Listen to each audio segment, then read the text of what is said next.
आज ही Kolkata high court ने इस इंडी अलायंस को एक बहुत बड़ा तमाचा मारा है। कोर्ट ने 2010 के बाद से जारी सारे ओबीसी सर्टिफिकेट कैंसिल कर दिया है। क्यों? ये इसलिए किया गया क्योंकि पश्चिम बंगाल की सरकार ने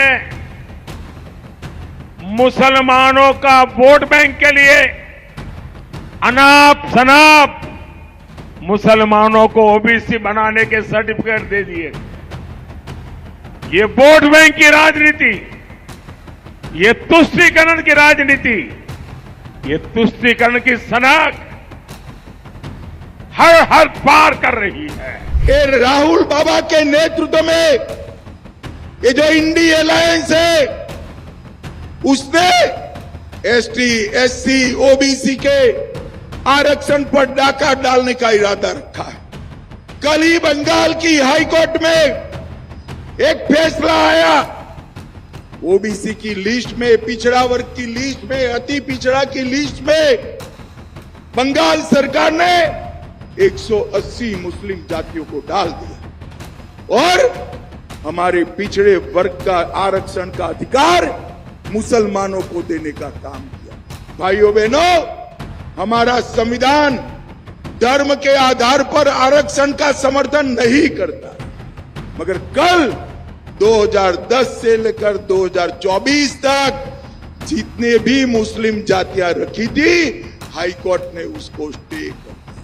जो ओबीसी सर्टिफिकेट वेस्ट बंगाल में मुस्लिम्स को दिया जा रहा था 2010 से लेकर के 2024 तक, उसको भी हाई कोर्ट ने निरस्त कर दिया है। ये दोनों ही जजमेंट्स, ये दोनों ही जो फैसले आए हैं, ये बताता है कि किस तरीके से ममता सरकार गैर संवैधानिक तरीके से, अनकॉन्स्टिट्यूशनल तरीके से तुष्टीकरण की नीति को आगे बढ़ा रही थी। Owing to the verdict of High Court and implementing the decision of the High Court, she blatantly says that she is not going to honor the judgment of High Court, and she also says that we are going to continue the reservations given by our government to Muslims in the name of OBCs.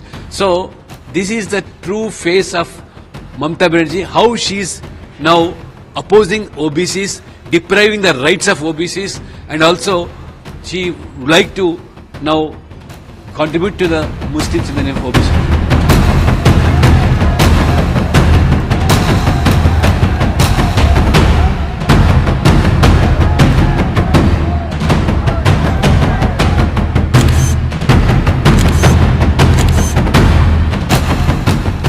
सिर्फ अपने vote bank को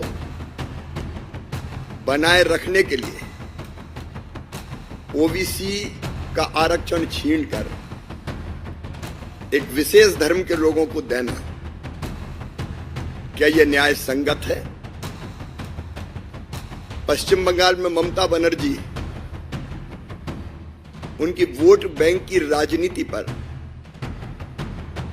अब माननीय high court ने तमाचा मारा है। निश्चित रूप से हाई कोर्ट ने जो किया है संविधान के आधार पर किया है, और यह देश संविधान के आधार पर चलेगा, तुष्टीकरण के आधार पर नहीं चलेगा।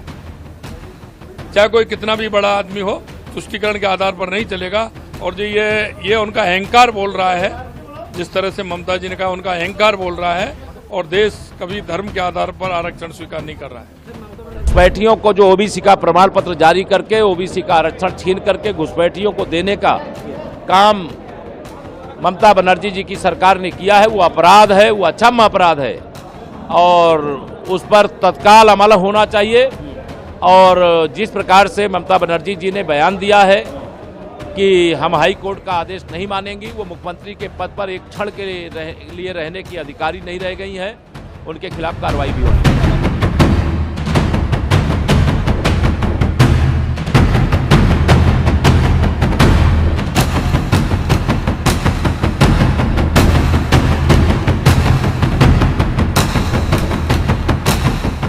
1984 में श्रीमती इंदिरा गांधी की हत्या के बाद श्री राजीव गांधी प्रधानमंत्री बने लेकिन 5 साल तक उन्होंने भी मंडल आयोग की सिफारिशों को लागू नहीं होने दिया। 1990 में जब वीपी सिंह की सरकार भारतीय जनता पार्टी के समर्थन से बनी, तब हमने मंडल आयोग की सिफारिशों को लागू करवाया, लेकिन उस समय भी श्री राजीव गांधी ने 1 घंटे तक संसद में ओबीसी के विरुद्ध, ओबीसी आरक्षण के विरुद्ध भाषण दिया था। ये चरित्र कांग्रेस का है जो कभी ओबीसी को आरक्षण देने के पक्ष में नहीं थी। ममता बनर्जी की घोर निंदा करते हैं और सीहोर जिले से भी आवाज आती है कि जो न्यायालय ने जो निर्णय दिया है उसे हम स्वीकार करते हैं और न्यायालय का स्वागत करते हैं।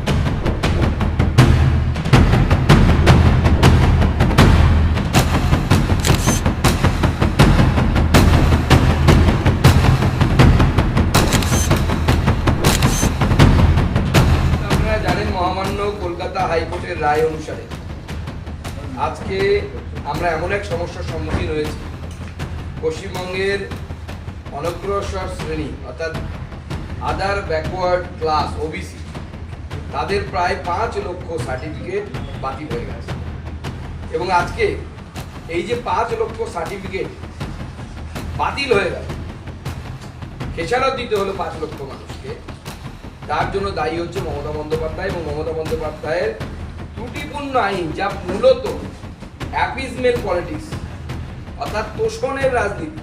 आश्चर्य होगा जानकर के कि उत्तर जातियों में से 65 जातियां मुसलमान समाज के, मुसलमान धर्म को मानने वाले लोग हैं।